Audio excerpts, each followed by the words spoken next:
Again, first of all, thank everyone for joining us this afternoon. Definitely appreciate everyone's participation. I want to first give, of course, a shout out to our ancestors, our one God that has made us, allowed us to make it to this day. This is an important week for our Christian brothers and sisters.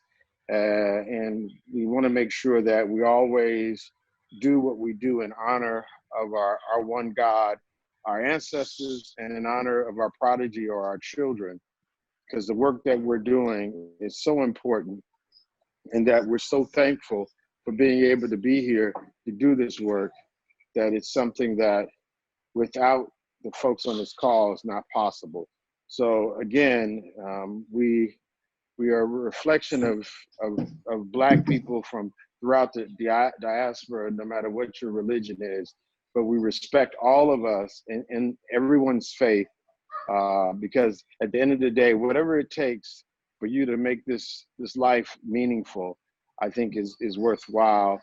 And we want to make sure everyone is comfortable and feels a part of this. Our strict purpose is to protect Black people from racism and xenophobia. And again, that means no matter what your, religious faith, where you're from, fundamentally, we want to make sure all Black folks are safe from racism and xenophobia. It doesn't matter how much money you have in your pocket, we're all priceless and valuable and amazing. With that being said, my name is Sinclair Skinner. I'm co-founder of ILoveBlackPeople. My mentor and co-founder also is a Christopher Mapendera.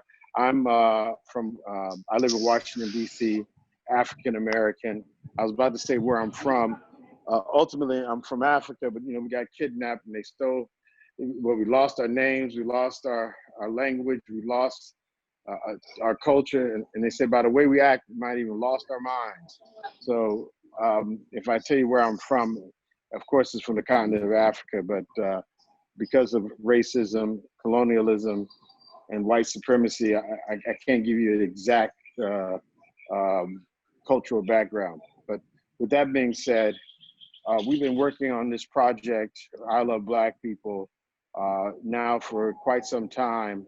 And the purpose of this is that as we've been building and working together, we saw a common issue of racism and xenophobia impacting Black people globally. That's if you're in Chicago, that's if you're in Kampala, that's if you're in Dar es Salaam. We've seen our people impacted by racism and xenophobia. If we find ourselves in China, South Africa, United States, we've seen Black people be brutalized for only because of white supremacy, only because of racism and xenophobia. So what we said is that if we're going to use our efforts, and my background is I'm an engineer, and so is my co-founder, and we had already been in the development space using technology. And what we said is that we were going to use this technology in order to build a safety net, something to protect Black people no matter where they are. And we used a model from something called the Green Book that was used in the United States during American apartheid. That was a guide to protect Black people from the racism in America. And what we said is that we can actually now, with technology, create a guide and a way to protect people, Black people, using technology the same way that the Green Book did. So with that being said, starting since about, I'd say May of last year, we started creating these groups of ambassadors who are helping to build this network. So our fundamental mission or purpose is to protect Black people from racism, xenophobia using technology. We think that people who are using politics, some people use laws, there's a whole bunch of ways to address issues of racism and xenophobia. We think the most efficient way, effective way is to use technology though. So with us, we're saying we're not gonna wait for governments to change.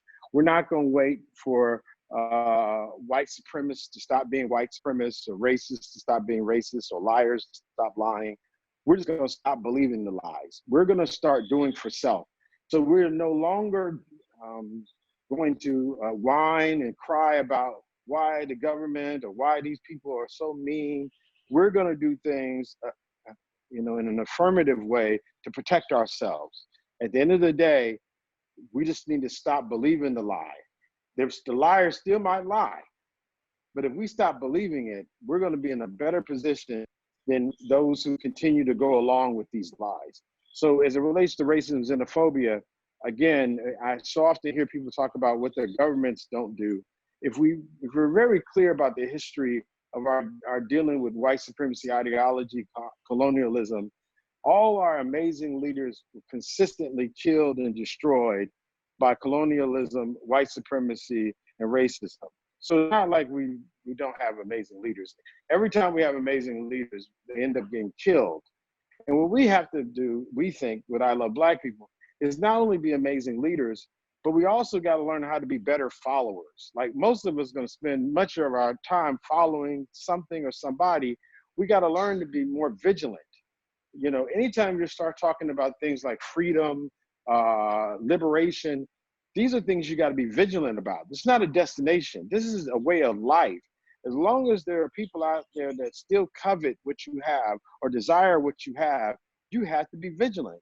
And I think one of the things that we miscalculated as a people was after the independence movements and civil rights movements, we thought that some of the colonizers had disappeared. They didn't disappear. They just changed their activities.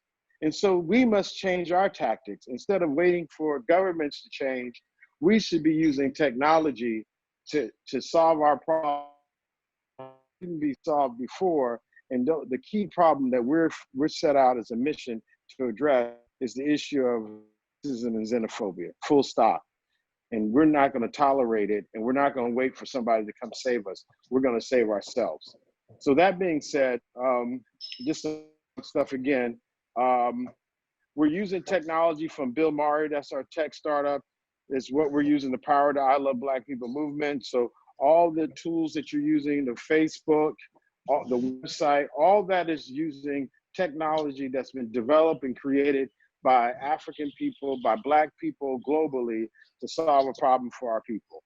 Our headquarters, we have one in Harare, Zimbabwe, for our main office, at the Rainbow Towers and Harare International Conference Center.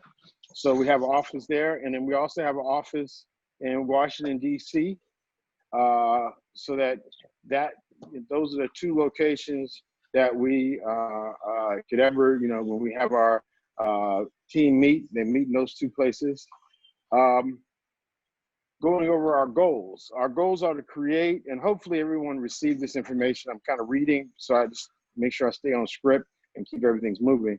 Our goal is to create a global network of members, ambassadors, Black-friendly and Black-owned businesses to protect Black people from racism and xenophobia in at least 236 major cities in 8 essential categories of people activities by August of 2020. We expect a total of 100,000 total members by the end of this year. So that goal is to actually create this global network in a very specific way. There's sometimes you'll see people in these groups and they really don't have a goal. They just want to talk about, the problems that Black people face. They just want to complain about the things that are happening. And we're here to take action. We're here not to complain. We're not here to cry. We're not here to philosophize or debate people. We're here to actually execute a solution, a real concrete, definitive solution that you're going to be able to share with your family and friends and say, I was a part of this movement that created this, very specifically. So by August of this year, we will have created a global network of safe places throughout the world to act as a guide to protect Black people from racism and xenophobia. I'll give you an example. Like right now, we've seen a lot of people complaining about what's going on with Black folks in China. We need to make sure that when our people are traveling, be it China, the United States, or wherever in the world, Europe, that we've identified safe places that are Black friendly before they even go there. And those of you who have friends that are living in China, we need to now create a directory, a guide, so that everyone knows where are the places where we're going to be treated like we should. And remember, in these places, we're spending our money. So we should never spend our money to be disrespected or dehumanized. This is, again, we're not powerless people, we're powerful people. So at the end of the day, when our people are traveling, I don't care where they are, they need to be treated with the dignity and respect that they deserve. And if the people aren't willing to do that, we shouldn't be supporting those spaces or having people go there. We should go to the places where the people appreciate who we are. And we, by creating this guide, are building that. But it's not possible without you. Everyone on this call is a part of the solution. Okay, that's the first thing I need to say it again. We're not waiting for your government. We're not waiting for NGOs. We're not waiting for racist people. We're waiting for us to do what we need to do for us. And that us has the information. You know where you went in China and got treated poorly, and you know where you went in China and got treated well. Well, we don't need Black people to continue to do trial and error trying to figure out where they should go. Right now, dealing with an issue with Black people being sick. Now, you got people who've been experimenting on our people for literally 500 years. European and others have been experimenting on us for hundreds of years. And we have to say, are they going to stop experimenting on us and tell the truth? Or are we going to stop letting them experiment on us and tell the truth? We need to be the ones that are telling the truth, to say, hey, they've been putting smallpox in blankets, killing people, using germ warfare for a long time. We're no longer going to allow ourselves to submit to it. And then here you go again. Well, my government, listen, we're not going to wait for your government. Like, I woke up this morning, no matter what my government was doing, I had a plan. This life is too short to be planning your life based on who the president is or when the elections are. That's just a bizarre life. At the end of the day, no matter what happens, I don't care if it's wicked Trump or Obama, American presidents have been wicked from the first president to the last. But that doesn't mean that we're going to stop in resisting and struggling for the liberation that we should have and deserve as you know, sons and daughters of a one God. So we're not going to wait for the election to do something about our problem. We're not going to wait for Chinese people to stop being racist. We're going to identify the ones that want to work with us, and we're going to support those. And those that don't want to work with them, well, they deserve whatever they get, because that's none of my, you know, that's on them. So again, we're building this network using the brains of our own people to come up with the key areas where people are being treated like they should be, so that we can use that information to help us and guide us through this process. So with that being said, we have 8 key categories of people activity that we're actually building out on. And these are key activities that, especially when you're vulnerable, that you need to have good choices so you don't get exposed to bad things happen to you. So that being said, one of the key areas that we have is first, and this is very timely, is health. We want to make sure that we build out and have all the places that are Black friendly throughout the world. It may not be a Black doctor or a Black nurse or Black clinic, but as long as it's a place where when Black folks go, we don't have to worry about being experimented on or people denying us service or treating us like animals. We have to be treated with the dignity and respect that we deserve as God's children. So we're not playing games with that. We don't accept less than that. So if, you know, I hear people, you know, we always talk about we're kings and queens. I'm down, you know, with being royalty, not, even though kings and queens can be problematic as far as human rights and things. But my point to you is we're not going to let nobody treat us less than we deserve. So that's part of the process of identifying healthcare and making sure no matter who the person is, that they're Black friendly. Then, so besides healthcare, we got legal.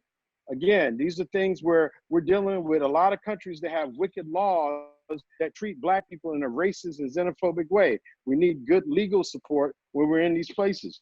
Transportation.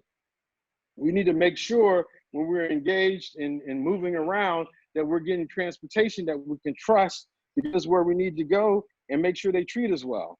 Finance, we want to make sure that we're operating and using and accessing our money in areas where the people will respect us and not try to exploit our money or take advantage of it. Education is key. We got education and childcare. We don't need our children being harmed by folks. Many of us work many jobs and we need childcare. We want to make sure that you're able to identify and locate Black-friendly, Black-owned childcare and education facilities so that you can get the actual information and treatment that you deserve as it relates to something as important as education. Beauty, again, this may sound like a very small thing, but beauty is related to barbershops, beauty salon, nail salons. This is key in a sense psychologically. You know, the way we look is very important. We got people trying to bleach their skin. We got people, you know, who look at women with long Asian hair as being beautiful. We got to make sure we take control over our beauty.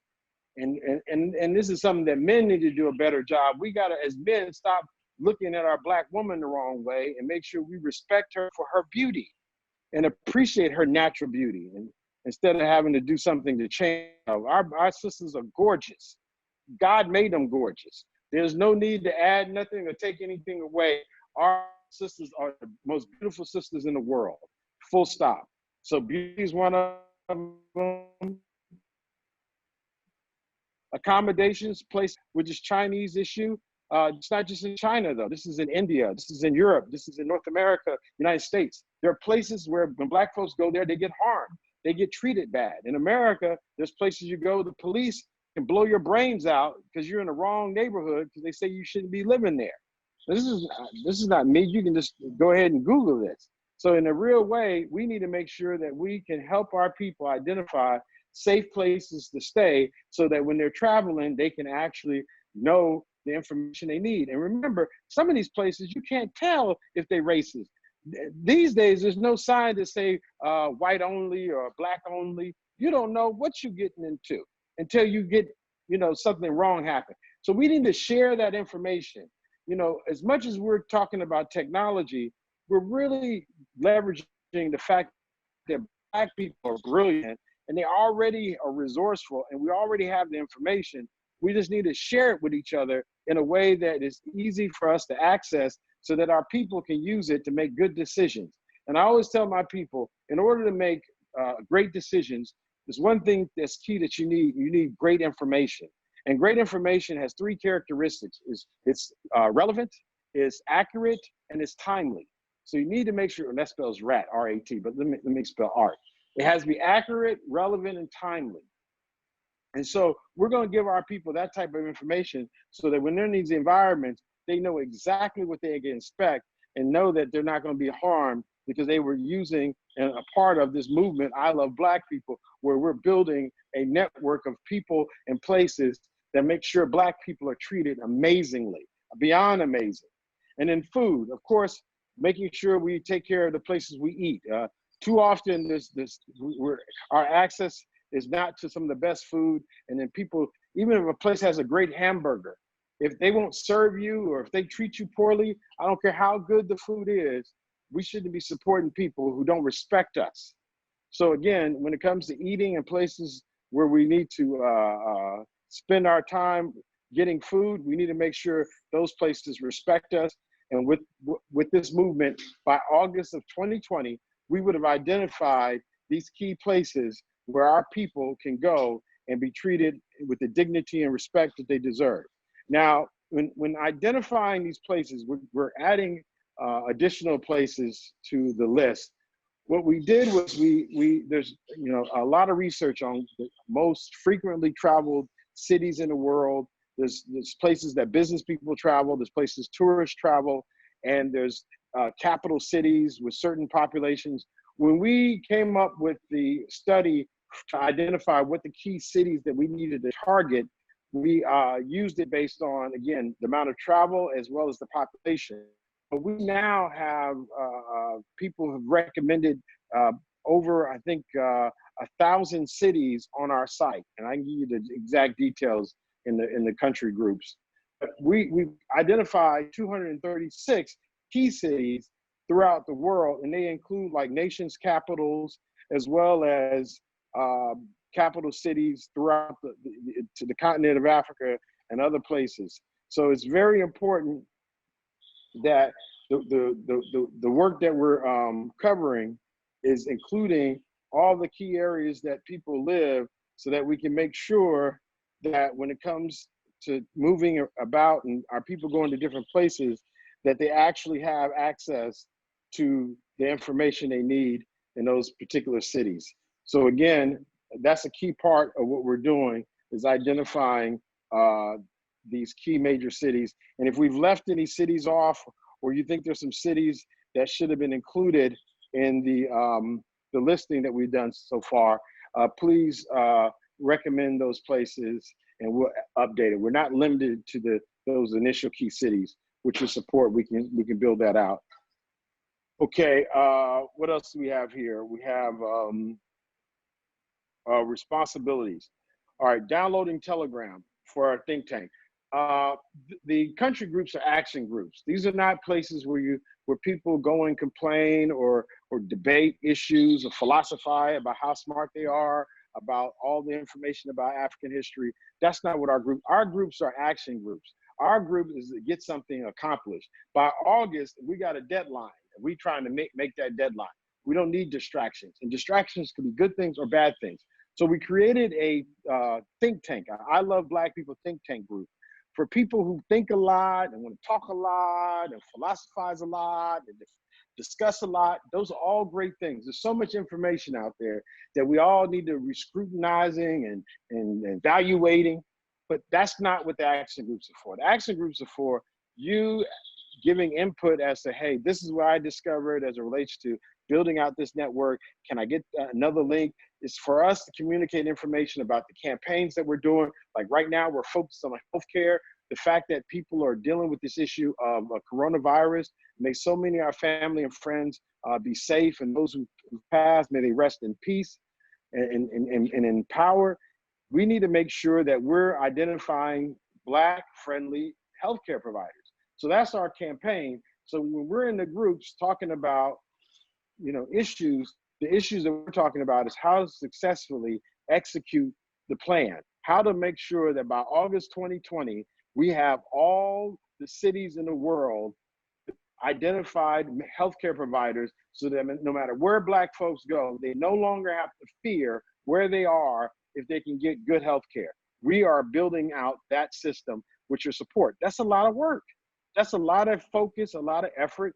We can't be philosophizing about what Mandela said 20 years ago. We have to be talking about what, your own cousin who lives in China is saying about healthcare providers. But it's not about us complaining and posting, oh, they're hurting us, they're so bad. We already know there's bad people in the world. Now, whoever told you there weren't any bad people in the world, it's bizarre. We know there's bad people. The question is, what are we gonna do? What you gonna do? And the answer that we say at I Love Black People is we're gonna build a safety net to protect our people from these racist, no good bastards, people. And we're gonna make sure that our people are treated with the dignity and respect they deserve. We're not gonna cry about it though. We're not whining about anything. We're not victims. We're the actors. We're the ones who actively are engaged. We know who and what's wrong. We're now here to fix it. It's our responsibility. With the Telegram groups, it allows you to have long discussions about anything related to Pan-Africanism. The Telegram groups are better than the WhatsApp groups. One, WhatsApp is controlled by Facebook, which is problematic. And then two, there's a limit. You only can have 256 people on WhatsApp. We literally have thousands of members. We're right now trying to organize, but we need everybody to download Telegram, even if you don't want to participate with the think tank. Our groups are too large. So we're now picking and choosing who can be in groups. So we gotta get the groups so that everyone can be involved.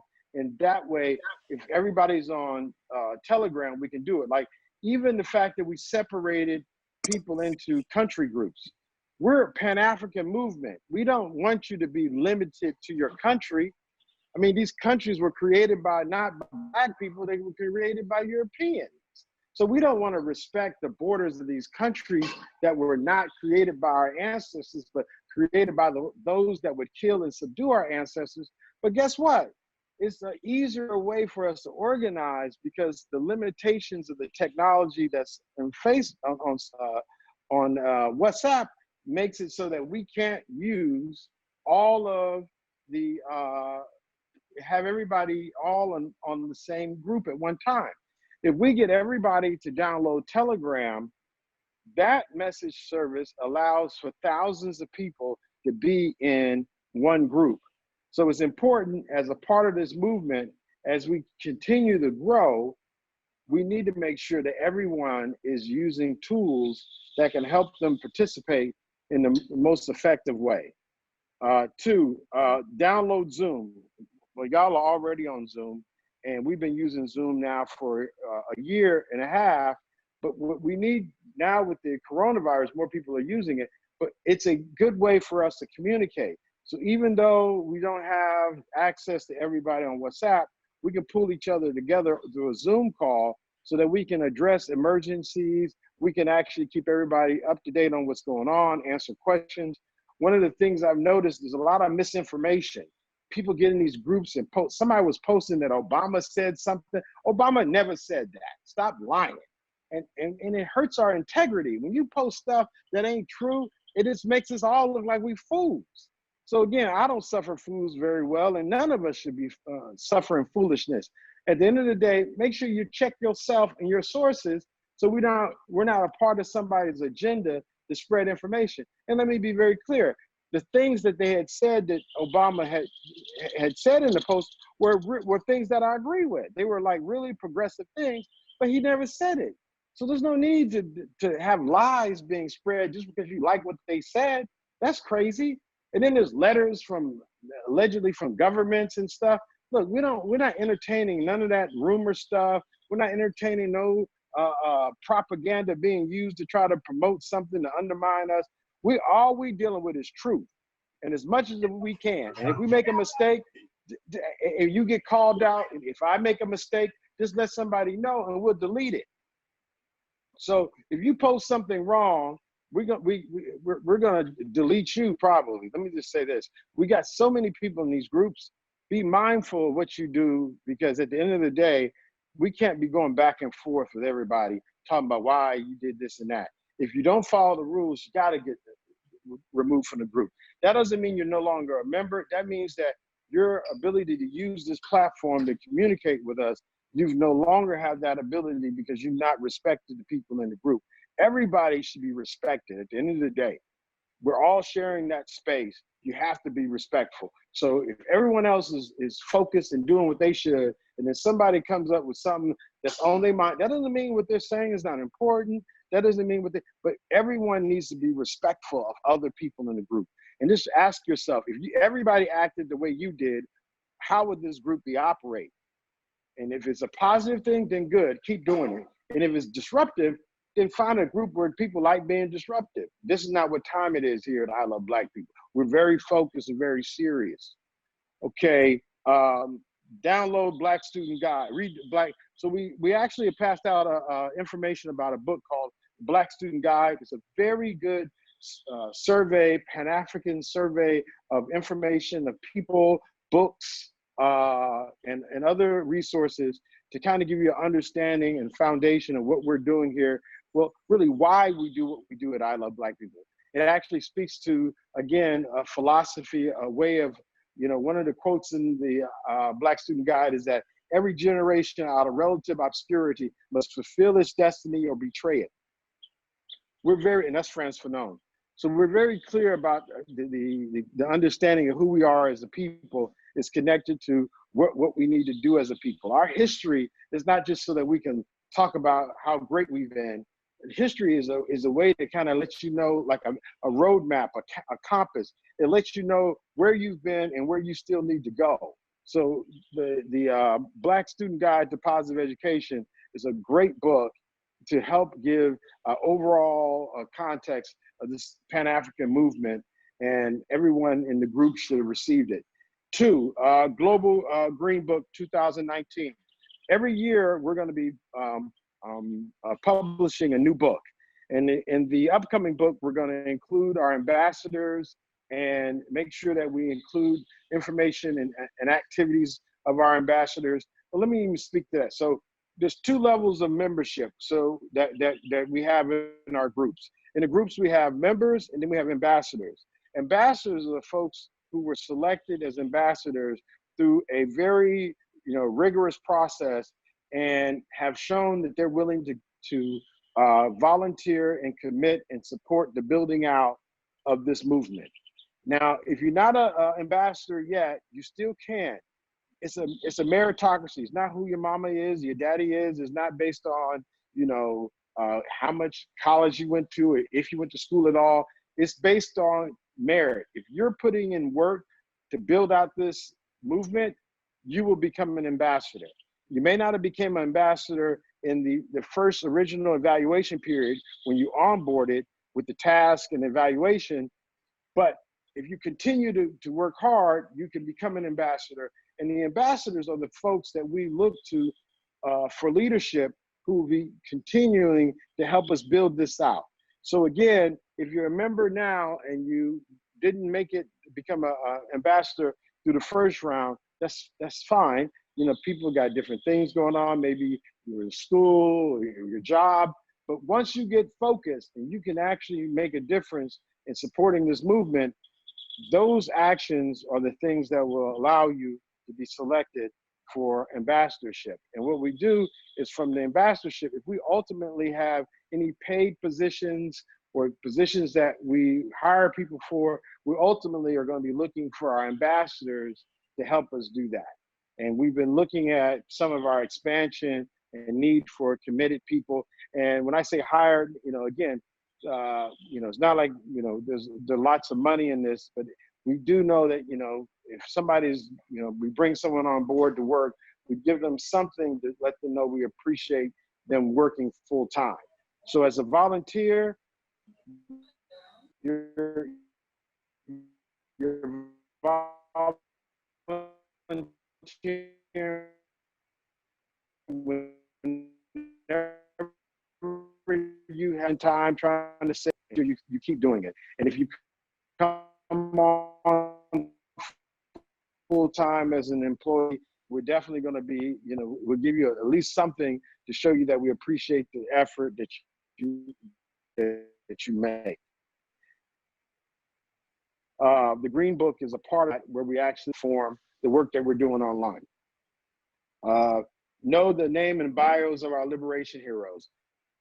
You've seen the liberation heroes that we have, because when we started in the tech space, they always talk about people like Bill Gates and Mark Zuckerberg and Steve Jobs and these people. And what we said is that we don't need to look towards Europeans for inspiration.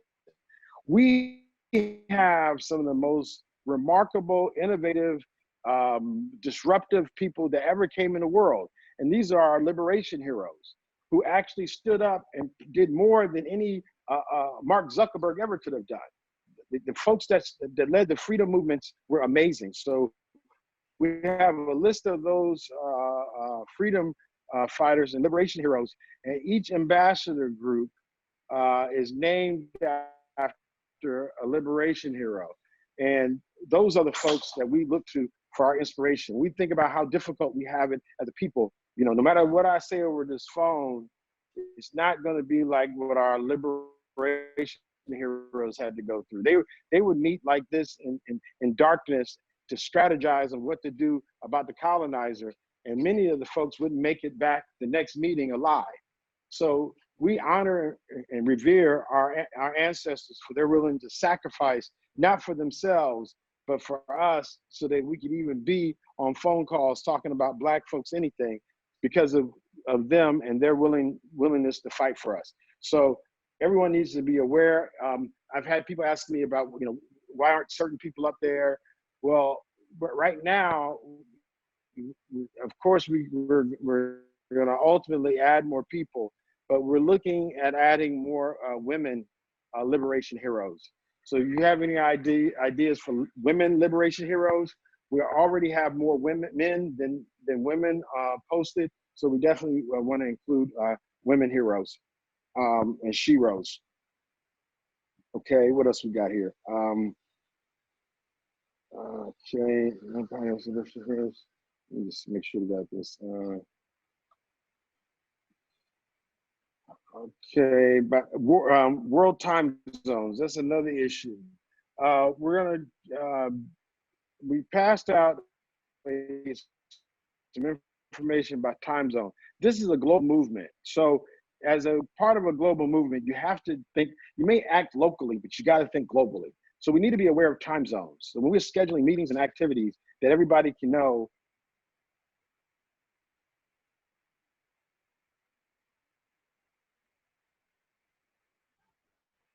Hello, Sinclair. Yeah. Sorry, you dropped off for a minute there. Am I still on? Yeah, you're on. Okay, time zones is important. We need to make sure that we keep up with time zones. So if something's going on in Accra, Ghana, we need to know it's 7 p.m. We need to know what time it is in Dar es Salaam in respect to that. So we're a global movement. We may act locally, but this is, it's key that you have family members all over the world, friends all over the world. This movement may be based in Africa, but we're global actors. We're no longer just saying that African people have to act in Africa. We're going to act in Africa for the interests of African people, and we're going to act globally for the interests of African people. So we need to know time zones. And then we have the key cities I told you about. Make sure you review those. We talked about the 8 categories. And also make sure you go to the website, ILoveBlackPeople.com. There you can also see other information related to the work that we're doing, as well as the things that we're providing our members and support, so that you can check ILoveBlackPeople.com. Okay. Major activities that we have: protecting Black people from racism and xenophobia, as we already said. That's key every day. Recommending Black-friendly, Black-owned businesses. We talked about that. The reason why we target the businesses is because they're privately owned, and if people want to do right by Black people, they have the control. That's why I say we're not waiting for governments to pass laws. We're going to work with those who want to work with us. And that's why we're focusing on recommending, and we need your help and everyone that you know. And when we say this, it's not just recommending Black-friendly neighborhood. Everybody on this call has somebody they know in another country. We need to make sure that we are getting everyone to reach out to every family member they have living anywhere in the world and asking them, hey, what's your favorite place to eat? Hey, what's your doctor's name, and where are they located? We need to make sure that we're leveraging all our resources. Black folks are all over the world. So again, even though we're basing our activities out of Africa, Africa has a global reach. If we look at the European left Europe and went all over the world, well, Black folks have left Africa and went all over the world. We got to be actors, though. We got to not be reacting. We got to be the lead in our own movie. So make sure that when we talk about Black friendly and Black owned, we're talking about globally, and making sure that you access your global reach and your network and friends and relatives. Promote movement on social media. Again, we're trying to get 100,000 active members. That takes a lot of activity. That means we need ambassadors. We need everyone to spreading the good news about the work we're doing. And that's on retweeting every day the stuff that we see on social media. And when you see issues or topics that people are talking about, add to the comments section. Hey, did you know about I Love Black People? Go to ILoveBlackPeople.com. When people start complaining about there's a problem with China and a place to stay, let them know, hey, do you know about ILoveBlackPeople.com? They're trying to identify places where people can go and not be have to deal with racism and xenophobia. So it's one of those things where at the end of the day, we got to make sure that we're taking all the current affairs and showing people how what we're doing is the solution. I Love Black People is not about philosophizing, it's about solutions to end Black folks being harmed by racism and xenophobia. We're going to protect ourselves, our families, and our communities with your help. Distribute t-shirts. Now, all the ambassadors get t-shirts for free, and then the members get the t-shirts at cost. And then we sell the other t-shirts for a profit so we can maintain and continue the activities that we're doing. So it's important that in America it's easy because we have a system that allows us to sell t-shirts online. What we're gonna need help from everyone in the country groups is that identify someone who can make t-shirts locally so that we can get people access to the I Love Black People t-shirts. So we're gonna be pushing that throughout the upcoming weeks about identifying someone who can properly make the t-shirts and get those to the proper folks. Connect to Black people globally. I just went through that. Everybody has friends and family in other places. This movement is global. We need 100,000 people globally this first year. Second year, we're looking at getting up to at least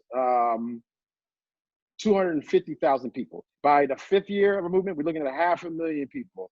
In 10 years, we want to be at 5 million. We want to be able to create something so big, so amazing to protect Black folks that we're very comfortable that if anyone ever does anything to our people, we have the numbers, we have the commitment, we have the organization that can address any of these issues. But we have to start off with a strong foundation of committed people who believe that Black people are worth protecting. So that's unconditionally. And then promoting the Global Green Book Club. So we currently have about to start a Pan-African class with a Dr. Tyreen Wright. She's a professor in the United States in New York. And she's willing, and she volunteered to help out with Pan-African, intro to Pan-African class. And she just came out with a book, and she's going to connect the book with the class. And we also are going to be starting a global Green Book Club with different books like Stolen Legacy, the ISIS Papers, Miseducation of the Negro, like a host of books that we're going to be leveraging in order to, again, make sure everyone has the proper background and knowledge and of information to help with not philosophizing, but help us take action. You know, the wretched of the earth from Frantz Fanon. We need that when we're making decisions, we need to be informed with information that helps us. What else we got here? Also with the country groups, we have meetups. So from time to time, I'll be traveling and we'll be having meetups, and we'll take care of those meetups. And you know what? We got another call to be on. So Alex, can we just wrap this up, and we'll have another call at another time. Do we have any questions before we get off the call? Yeah, we had a couple of questions. So one of them was with regards to Africans traveling in their diaspora, for example, like China, and getting mistreated, not having proper documentation. How can we be involved in helping those people?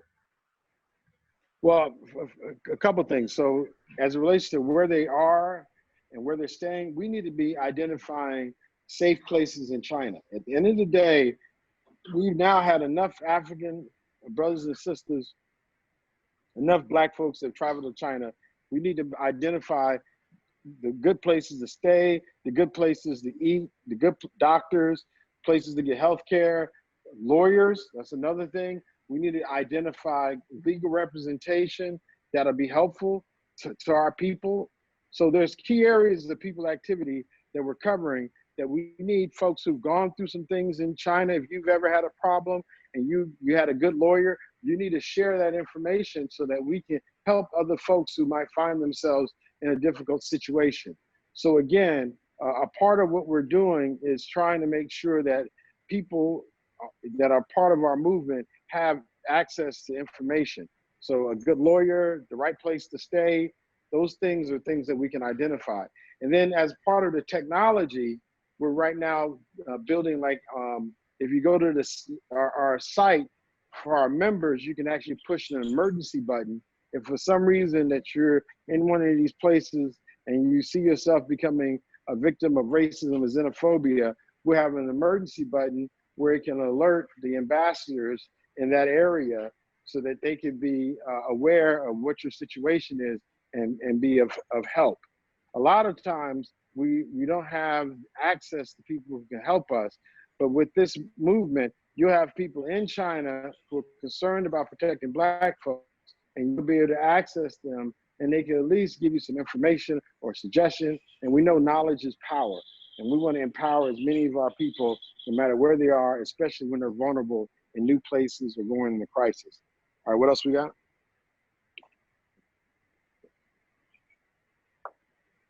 I can't hear you. I can't hear you, Alex. Sorry about that. Yeah, so we've got more or less a suggestion from Asiego with regards to the demographics we usually post on country groups. So she was talking about the cities where we have the least amount of recommendations, and how can we use our existing country groups to get those cities with few recommendations covered up. Awesome. I think, first of all, we got to look at these country groups as not the ceiling of our activity, but the floor, the start of our activity. Each country group has access to people who are all over the globe. When we talk about the Kenyan group or the Tanzania group or the Uganda group, we know that Ugandans all over the globe. What we're expecting from Kenyans, from everyone in these country groups, is to leverage their relationships throughout the world. So it's not just identifying places in Africa. We need Africans identifying places in Europe, Asia, and Middle East, North America that are Black friendly and Black owned. So I agree with this suggestion that we need everyone to know the places that we need more coverage, and those people can help us by reaching out to their family and friends. All right, what's next? Initially, when you started the call, somebody was asking why we're not praying in English. Did we not? Oh, not praying in. Like when we talk about connecting to our one God, connecting to our God using the colonized language is probably problematic. It's probably a contradiction. So in a real way, what we do is we try our best to respect our ancestors and our one God by using language that's indigenous to us as a people. Now I'm speaking English. Why? Because literally there was a group of people that destroyed the knowledge of self of my community.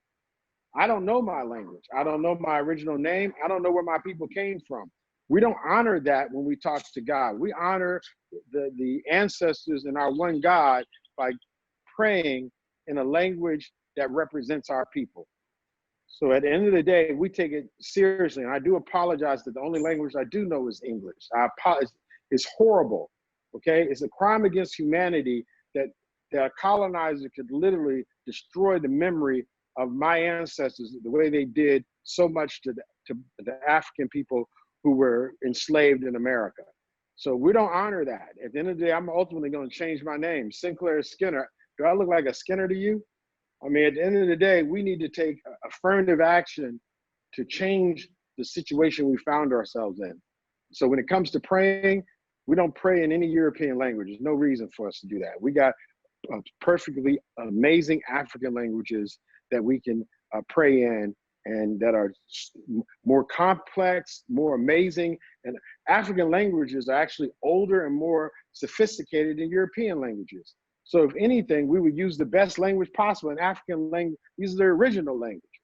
So again, when we connect, we're trying our best to pay honor and reverence to our ancestors to our one God, and we're thankful. All right, what else we got? All right, and I also see that we are out of time. Okay, awesome, everyone. Anybody have any more questions? Make sure you direct message our I Love Black People line so that we can get back to you. We definitely appreciate everyone's time. We got a lot of work to do, but with your support, we're not only going to do it, we're going to do more. Stay focused, stay disciplined. God bless you. Have an awesome weekend and Resurrection Sunday and everything else. Thank you so much.